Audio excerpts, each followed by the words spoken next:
Virgo, hi! Welcome to Mr. Queen PH. At titingnan natin ang energies ng inyong love life ngayong April 2026. So this is a general reading. Pwede kayong makarelate. Pwedeng hindi. Just take what resonates. And another reminder, I will not message you, follow you para mag-offer ng services. Kung ano-anong mga readings or ritual. Okay? Di po ako yon. Mag-ingat kayo sa mga scammers at fake accounts. You don't have to message me because I will not message you. Kung gusto nyo ng private reading, just go to my website, mrqueenph.com. Lahat ng information nandun na. At kung gusto nyo direct din na mag-book sa aking calendar, link on the description or comment section. Kaya hindi ko kayo i-message, guys. Kasi para makaiwas tayo sa mga scammers. Marami kasing scam. Yung mga nagpapanggap na Mr. Queen PH. Tapos nanghihingi ng donation. I will not do that. Kung gusto niyo ng private reading, hindi yun. Doon kayo mag-book kayo sa akin. Okay, so let's begin. Virgo, what's the energy? Love life ng mga Virgo. Ngayong April. Yes, the retrograde is real. No, it's not responsible for all your BS.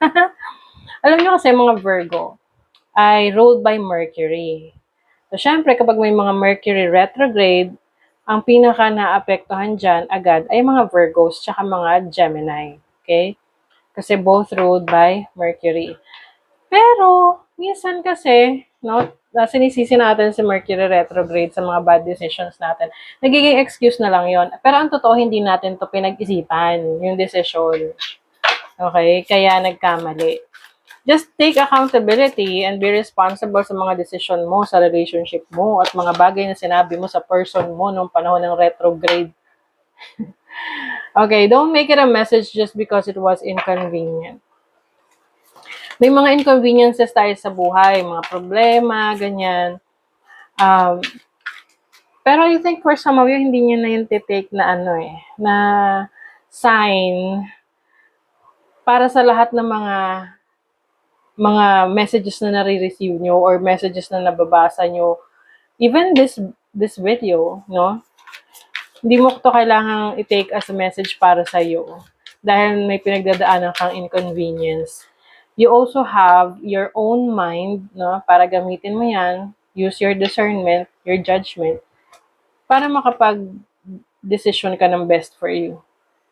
Your growth scares people. Wow. Good.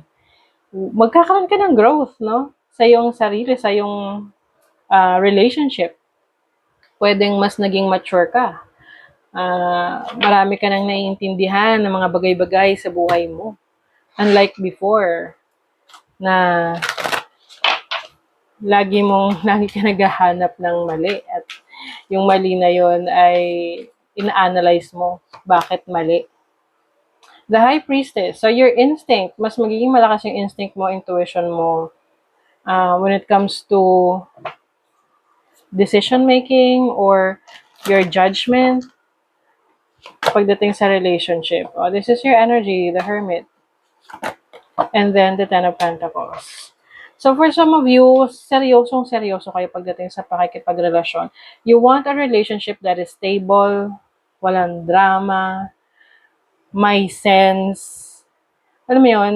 Parang, gusto mo mag-invest sa isang relationship na naiintindihan ka at binibigyan ka rin ng time para sa sarili mo. Like yung me time mo or yung quiet time mo. You are learning as you go along, so stay open. So, sa relationship, whether you are in a relationship or not, growth yan or learning yan for you. Yung mga natututunan mo. Mga lessons na natututunan mo sa relationship. Yan ay makakatulong para sa'yo to grow and mas maging mature pagdating sa connection. Love can be blind, ensure you're not overlooking red flags. Ayun, minsan may mga red flags sa buhay, sa relationship, sa connection. So, some of you, mas magiging vigilant kayo dyan. If there is something wrong, then, minsan overthink natin na baka ganito lang, baka ano lang. But, you have to, confront the person na kausapin mo kung ano yung red flag na nakikita mo na yun. Kasi pwede siya rin, may red flag rin siya nakikita sa'yo. So, compromise, di ba? At relax. Find joy in the simple pleasures of just being together. Oh.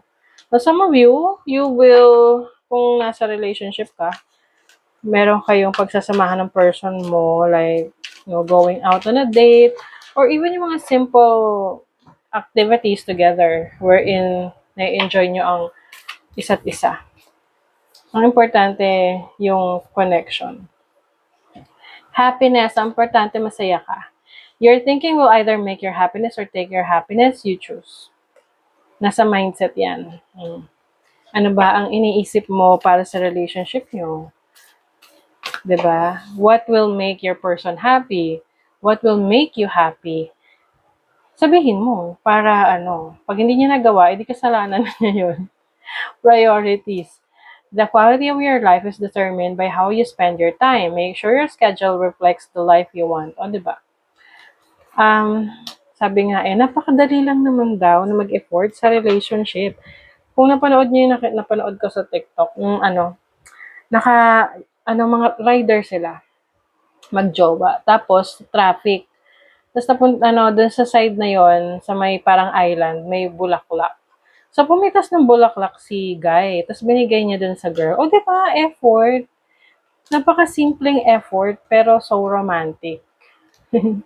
So, that is your reading, Virgo. Thank you so much. See you again.